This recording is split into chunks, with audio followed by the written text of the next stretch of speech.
Doctor Dhaval Savaliya YouTube platform ઉપર ફરીથી આપનું હાર્દિક સ્વાગત છે. ગુજરાતી મુખ્ય વિષય માટે આપણે આગળ વધી રહ્યા છે. ચર્ચાપત્ર આવી ગયું છે, પછી સંક્ષિપ્તીકરણ આવી ગયું છે, અભિનંદન પત્ર આવી ગયો છે. હવે આપણે ફરિયાદ પત્ર ઉપર જઈ રહ્યા છે અને આપણે મિશન ચાણક્ય આ બાબતે લોન્ચ કરેલું છે. આપણે આગળ જઈએ. ચાલો, એક અહીંયા આગળ આપણે પત્ર રાખ્યો છે, ફરિયાદ પત્રનું એક સેમ્પલ રાખ્યું છે. તો આપણે કીધું કે પત્ર 20 માર્કમાં છે. ટાટની એક્ઝામમાં 10 માર્કનું એક પત્ર હશે ને બીજો 10 માર્કનો એક પત્ર હશે. તો સમજો કે એક અભિનંદન પત્ર હોય તો એક ફરિયાદ પત્ર આપણે જોઈએ. તો ફરિયાદ પત્ર કેવી રીતના લખવાનું હોય, તો આ ઔપચારિક પત્ર કહેવાય, એટલે આમાં વિષય લખવાનું. બિન ઔપચારિક પત્રમાં વિષય લખવાની જરૂર હોતી નથી. ક્લિયર? તો આ ઔપચારિક પત્ર છે. તમે કોઈકને અધિકારી વર્ગને તમે કંઈક લખવા માંગો છો એટલે ઔપચારિક પત્રમાં આપણે વિષય લખવો જરૂરી છે. ઓકે, તો આપણે આને બે ફોર્મેટમાં જોઈએ. એક જ ફોર્મેટમાં, પણ આ વખતે આપણે એને બે પેજમાં કન્વર્ટ કરીએ. આ પહેલું પેજ અને આપણું આ બીજું પેજ. આટલું ક્લિયર? ઓકે, પહેલું પેજ. હંમેશા પત્રમાં એટલું યાદ રાખવાનું કે પત્રમાં ટ્રાફિકની સમસ્યા દિન પ્રતિદિન વધતી રહી છે, જેના કારણે ઓકે, અહીં થોડી પ્રિન્ટિંગ મિસ્ટેક છે. વાહન ચાલકોએ ઘણી મુશ્કેલીઓ તથા ગંભીર અકસ્માતોનો સામનો કરવો પડે છે. ટ્રાફિકની સમસ્યા દૂર કરવા માટેની ફરિયાદ જે તે જવાબદાર અધિકારીઓને કરવાની છે. ઓકે, તો ટ્રાફિકની સમસ્યા છે અને એના લીધે વાહન ચાલકોને ઘણી મુશ્કેલી થાય છે અને ગંભીર અકસ્માતો થાય છે અને એના માટે તમે લખવાનું છે. તો ટ્રાફિકની સમસ્યા છે એટલે તમે કોને પત્ર લખશો? તો ટ્રાફિકની સમસ્યા હોય તો ટ્રાફિક કંટ્રોલ વિભાગને લખશો. અને ટ્રાફિક કંટ્રોલ વિભાગમાં એમ નહીં કરવાનું, ટ્રાફિકના એસપીને લખી નાખવાનું, બરાબર, સુપ્રિન્ટેન્ડન્ટ ઓફ પોલીસ. તો એટલું યાદ રાખવાનું, થોડું નીચે, હંમેશા પત્ર ડાયરેક્ટ મોદી સાહેબને ના લખવાનું હોય, તમારે નીચેથી ચાલુ કરવાનું હોય. તો ઇન્સ્પેક્ટરને લખવાનું, કારણ કે તમારું જે પણ એક વિભાગ હશે તો ત્યાં બેઠો હશે ઇન્સ્પેક્ટર બેઠો હશે. ક્લિયર? તો એટલું યાદ રાખવાનું, તમે કોને લખશો? તો ટ્રાફિક કંટ્રોલ વિભાગને લખશો. અને એમાં કોને લખશો? તો ટ્રાફિક કંટ્રોલ વિભાગમાં જે ઇન્સ્પેક્ટર હશે એને તમે લખશો. તો એટલું યાદ રાખજો, આમાં તમે કોને લખો છો એ નથી કીધું અને કોણ લખે છે એ નથી કીધું. એટલે તમારા માટે બેયના સરનામા નવા છે. એટલે દર વખતેની જેમ આ વખતે લખવાવાળાનું સરનામું 1 અને જેને લખો છે એનું સરનામું 2. બરાબર? તો આટલી વસ્તુ ક્લિયર થઈ ગઈ? ઓકે, તો જો હવે કોણ લખે છે, ભાઈ લખવાનું નામ નથી. તો અહીંયા આપણે ચાલુ કર્યું કે ભાઈ હું કખગ નામનો એક વ્યક્તિ છું, મારું સરનામું આ છે અને હું આ તારીખે લખું છું. તારીખ પછી 2 ડોટ ને 1 ડોટ અને તારીખ એ ગુજરાતી આંકડામાં લખવાની છે. ધારો કે 17/06/2023. ક્લિયર? તો અહીં આવી ગયું કે ભાઈ આ વ્યક્તિ છું, પછી આ સરનામું છે મારું અને આ તારીખ છે. બરાબર? તો આપણે આ લખી દીધું. હવે કોને લખો છો? તો ભાઈ તમે કોને લખો છો? તો ભાઈ પ્રતિ. કોણ? ભાઈ ટ્રાફિકની સમસ્યા છે તો ભાઈ ટ્રાફિકને જ લખવાની હોય. તો લખ્યું કે ભાઈ traffic inspector Shri, traffic inspector Shri અલ્પવિરામ, ટ્રાફિક કંટ્રોલ વિભાગ અલ્પવિરામ અને સરનામું 2. એટલે શું થયું?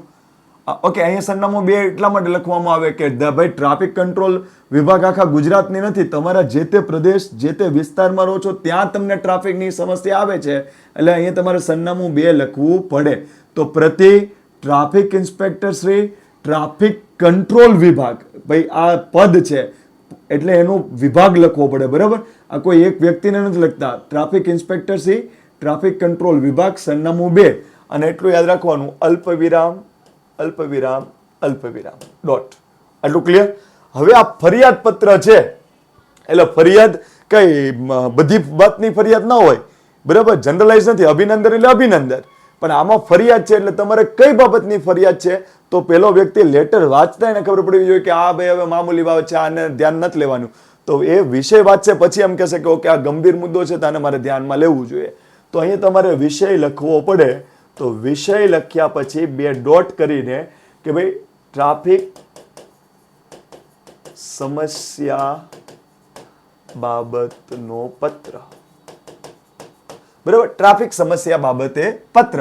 તો એ મુદ્દો આવી ગયો કે ભાઈ ટ્રાફિક સમસ્યા બાબતે પત્ર છે. બરાબર, હવે તમે જેને લખો છો એને આપણે કીધું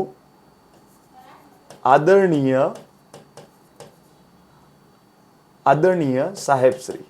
ખાલી સાહેબશ્રી લખો તો પણ ચાલે. આદરણીય સાહેબશ્રી, સાદર વંદના. ડોટ. આદરણીય સાહેબશ્રી, સાદર વંદન ડોટ. એટલે હંમેશા હું જેમ બોલું છું એમ, ભાઈ હું લખું છું, હું આને લખું છું, આ વિષય છે. હવે જેને લખો છો તો ધડધડ ચાલુ નહીં કરી દેવાનું. મસ્કાબન એટલે શું? આદરણીય સાહેબશ્રી, સાદર વંદન. બરાબર, પછી તમારે ધમકી આપવી, જે આપવી, ફરિયાદ જે કરો છો, પણ તમારે શરૂઆત તો અહીંથી કરવી પડે. પછી એઝ યુઝ્યુઅલ હું કહું છું એમ કે એક પેરેગ્રાફ, 2 નહીં 3 જેટલા પેરેગ્રાફ બનવા જોઈએ, અને નાના નાના પેરેગ્રાફ, જેથી એમ લાગે કે મુદ્દા અને ઘણા લીધા હોય એવું લાગે છે અને પદ્ધતિસર છે. તો પહેલો એક આપણે પેરેગ્રાફ અહીંયા બનાવ્યો, બરોબર, બીજો પેરેગ્રાફ અહીંયા બનાવ્યો, ત્રીજો પેરેગ્રાફ અહીંયા બનાવ્યો, બરાબર, અને અહીંથી આપણે લિખિતન કરીને આપણે એન્ડ કરવાનું. અને હું દરેક વસ્તુ કહું છું કે દરેક પત્રમાં બધા આપનો વિશ્વાસી, આપનો વિશ્વાસુ, આપનો વિશ્વાસુ ચવાઈ ગયેલી વસ્તુ છે. ક્લિયર? તો એ જગ્યાએ શું કરાય કે પત્ર જે લખે છે, બરાબર, એમાંથી તમારે એક શબ્દ શોધી લેવાય. તો ભાઈ આ ટ્રાફિકની સમસ્યા છે ને, વાહન ચાલકો આમ છે ને, ગંભીર છે. હવે તમે ટ્રાફિકમાં જતા હોય તો તમે સમસ્યા થાય તો તમે પત્ર લખવા ન બેસો. ઓકે, તમે કોઈ રોડ રસ્તા પર જાઓ છો એટલે તમે ટ્રાફિકમાં ફસાઈ જાઓ એટલે તમે ડાયરેક્ટ પત્ર લખો છો? નહીં. ટ્રાફિકની જે સમસ્યા હોય એનો પત્ર કોણ લખે? રહેવાસી. બરાબર, કારણ કે તમારે એક રસ્તા પરથી જવાનું હોય તો તમને એમ થાય કે આ જે ટ્રાફિક છે, હવે આપણે ક્યાં રોજિંદુ અહીંયા નીકળવું છે. પણ કોઈ એક પ્રદેશ હોય ત્યાં ટ્રાફિક સતત રહેતું હોય તો એનો રહેવાસી લખે કે સાહેબ અહીંયા ટ્રાફિક રહે છે, અમને બહુ માથાકૂટ છે. તો એટલું યાદ રાખો કે આવો પત્ર કોણ લખતો હોય? એક સ્થાનિક રહેવાસી. એક સ્થાનિક રહેવાસી. અને નામ ઓલરેડી આપણે લખેલું જ છે, ક ખ ગ. તો અહીંયા નામ લખી દીધું, ક ખ ગ. ક્લિયર? હું ઈમાનદારીથી કહું છું કે તમારું આ પોર્શન બહુ કોમન હશે. 5,000 વિદ્યાર્થીમાં કોમન હશે. જેટલા વિદ્યાર્થી હશે એમાં કોમન હશે. તમારું હંમેશા કન્ટેન્ટ અને આ જે છે ને એમાં તમે અહીંયા કયો ભાવનાત્મક વર્ડ યુઝ કરો છો એના પર તમારું માર્કિંગ સરસ થશે. એટલે એટલું યાદ રાખવાનું કે જે મેં આગળ તમારે વિડીયો ન જોઈ તો જોઈ લોજો. અભિનંદન પત્ર મૂક્યો છે તો અભિનંદન પત્રમાં સાહિત્ય બાબતે અભિનંદન આવતો હતો, તો અહીંયા આપણે શું લખ્યું? તો આપનો વિશ્વાસુ નહીં, એક સાહિત્ય રસિક. એમ અહીંયા ટ્રાફિકની સમસ્યા છે એક સ્થાનિક રહેવાસીને, તો એક સ્થાનિક રહેવાસી. પછી નામ લખી નાખવાનું, ક ખ ગ. ઓકે, તો હવે ચાલો આનું ફિલઅપ આપણે કેવી રીતના કરવાનું? તો આનું બ્રેન સ્ટ્રોમિંગ કેમ કરવાનું? જો આનું બ્રેન સ્ટ્રોમિંગ જેવો આ પોઈન્ટ આવે આપણી પાસે એટલે આપણે વાંચતા વાંચતા તરત હંમેશા યાદ રાખવાનું, ઓકે, હંમેશા યાદ રાખવાનું કે હંમેશા પોઈન્ટ આપને ક્યાંથી મળે? તો જો કોઈ પણ ઘટના હોય ને એના ભાગીદાર કોણ કોણ બને છે, કોઈ પણ રચના ભાગીદાર કોણ કોણ બને છે, એક આના પર થિંકિંગ કરવાનું. પછી આ જે ઘટના છે એનું કારણ શું છે કોઈ પણ ઘટનાનું.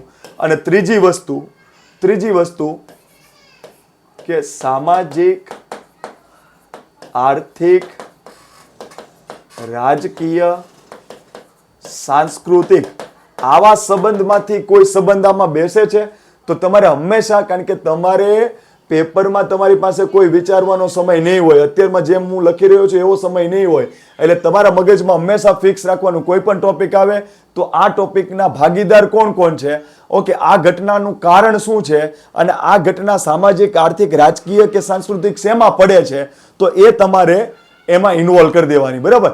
હવે જો આ ઘટના છે ને એ સામાજિક, રાજકીય અને આર્થિકમાં પડે છે, સંસ્કૃતિમાં નથી પડતી. કેમ? ધારો કે કોઈ પણ વ્યક્તિ ટ્રાફિક કરતો હશે તો એને તમે ઉઠાડવા જતો હોય તે માથાભારે તત્વ હશે, કદાચ કોઈ ટ્રાફિક બાબતે હશે. પછી એનાથી આર્થિક લોસ થાય. શું કામ લોસ થાય? તો અકસ્માત થાય તો કમાવ કોઈનો દીકરો જતો રહે, પછી શું કહેવાય એક્સિડન્ટ થાય તો એના નુકસાન થાય, આર્થિક. અને સામાજિક વ્યવસ્થા તો ટ્રાફિક હોય તો એક સોસાયટીમાં બે પરિવાર આમને સામને રહેતા હોય, બહુ મિત્ર હોય ને ખાલી ટ્રાફિક કોઈ શું કહેવાય બહાર કોઈ ગયું અને કોઈ સાથે કોઈ ટ્રાફિક બાબતે ઇસ્યુ થયો કે ભાઈ અહીં તમે ગાડી કેમ મૂકી છે ને આ ટ્રાફિક થાય છે અને પછી બથમ ચાલુ, તો સામાજિક રચના પણ અસર પામે. ક્લિયર? ભાગીદાર કોણ કોણ છે? ઓકે, તો જો ટ્રાફિક સમસ્યા જે થઈ રહી છે અને એના ચાલકોને ઘણી મુશ્કેલી અને ગંભીર અકસ્માતો, તો હવે તમારે શું કરવાનું છે ખબર છે? પહેલું તો તમારે માહિતી આપવાની છે સાહેબને, જેમ દરેક પત્રમાં હોય. તો પહેલી માહિતી શું આવશે કે હું સરનામું 1, એટલે ધારો કે અહીંયા કોઈ પણ હોય, હું આ વિસ્તારમાં રહું છું, ત્યાં આગળ અમારે ટ્રાફિકની સમસ્યા એક મોટી સમસ્યા બની છે,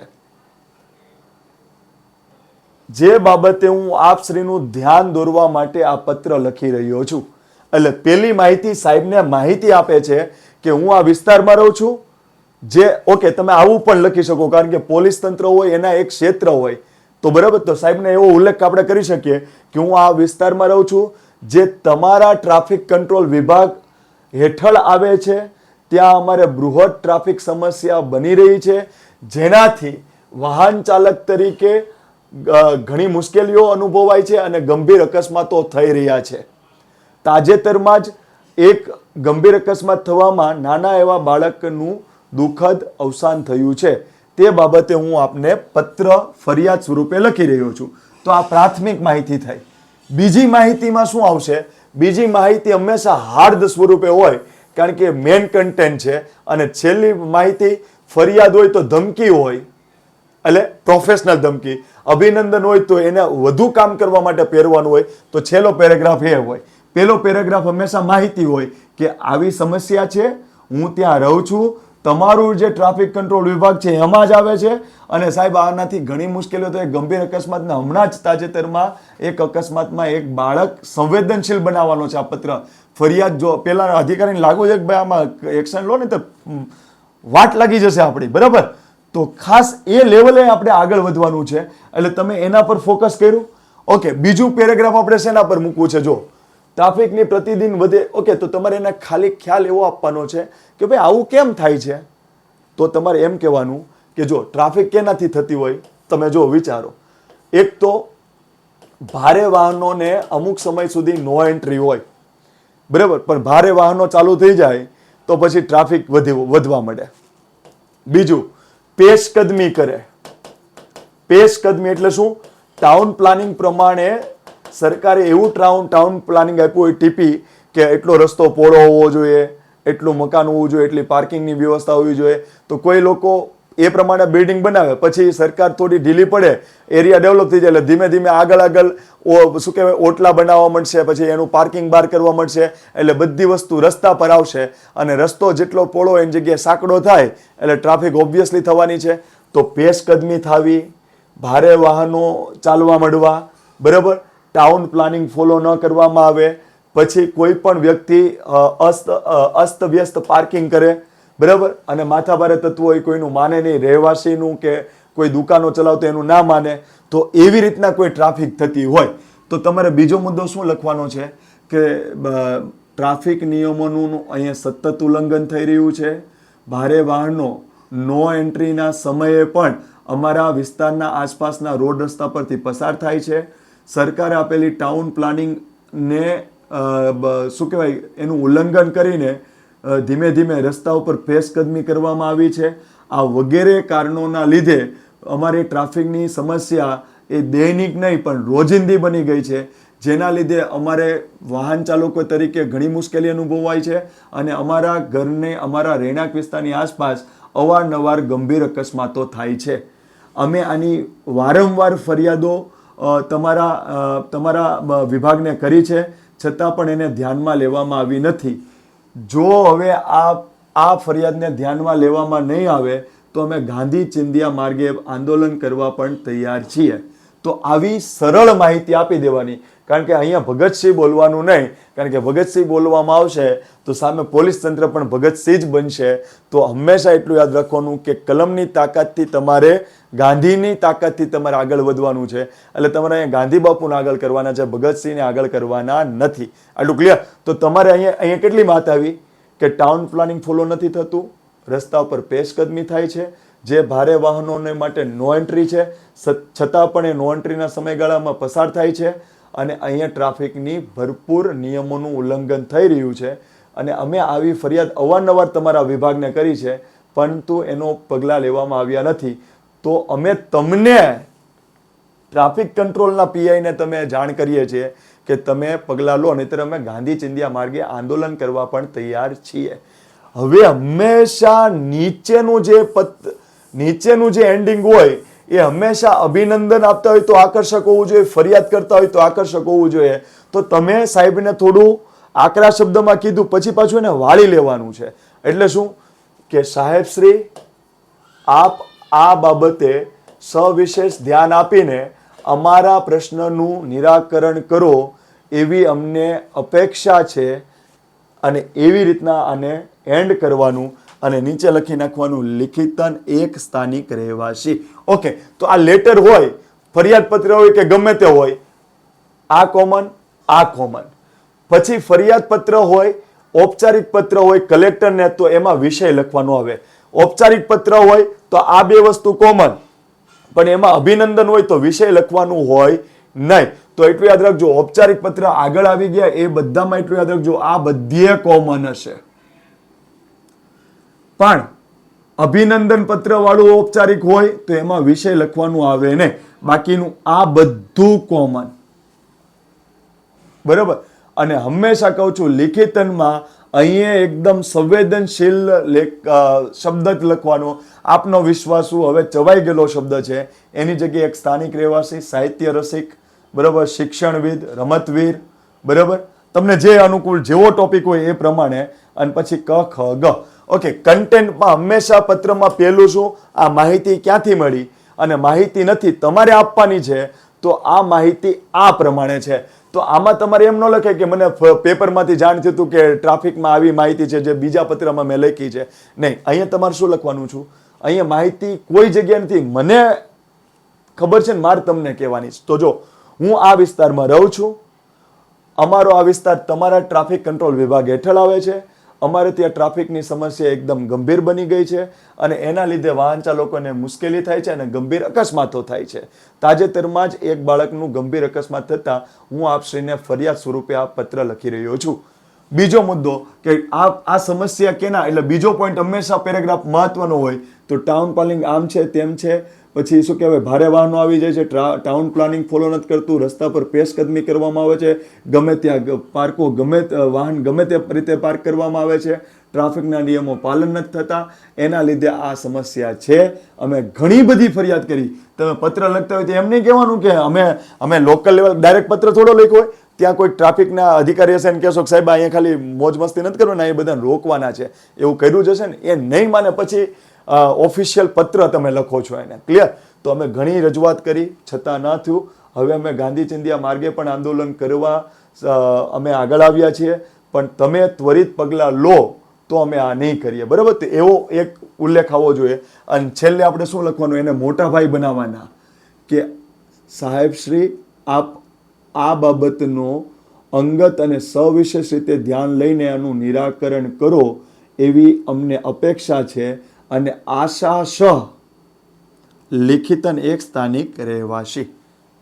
આ રીતના આપણે એનું એન્ડ કરી શકીએ. આ રીતના ફરિયાદ પત્ર લખાય. આપણે ચર્ચા પત્ર આવી ગયો, ફરિયાદ પત્ર આવી ગયો, અભિનંદન પત્ર આવી ગયો. ટાટની એક્ઝામમાં 40 માર્ક આના છે. ક્લિયર? તો જો તમને અનુકૂળ લાગતું હોય તો આની પીડીએફ હું મૂકવાનો છું, અને તમારા કોઈ સાથી મિત્રો હોય તો એને તૈયારી માટે મૂકજો. મેં આ સ્પેશિયલી ટાટની એક્ઝામને ધ્યાનમાં રાખીને જ અત્યારમાં આવ્યો છું. મેં મારી વ્યસ્તતામાં પણ એવી વસ્તુનું આયોજન કર્યું કે 23 તારીખ પહેલાં તમને 2-3 દિવસ સરસથી જોવાઈ જાય એવું આયોજન કર્યું છે. એટલા માટે સતત આવા લેક્ચરો હું એક જ દિવસમાં અપલોડ કરીને મૂકી દેવાનો છું. તો તમે ખાસ ધ્યાન આપજો. તમારા કોઈ વિદ્યાર્થી મિત્ર તમને જો અનુકૂળ લાગ્યું હોય તો ટાટમાં જે તૈયારી કરતા અથવા તો કોઈ જીપીએસસી ક્લાસ 1-2ની તૈયારી કરતા હોય, તમને યોગ્ય લાગ્યું હોય તો એમને ફોરવર્ડ કરજો, જેથી કરીને આપણો આનો લાભ વધુ ને વધુ પ્રમાણ સુધી પહોંચે. જય હિન્દ, જય ભારત.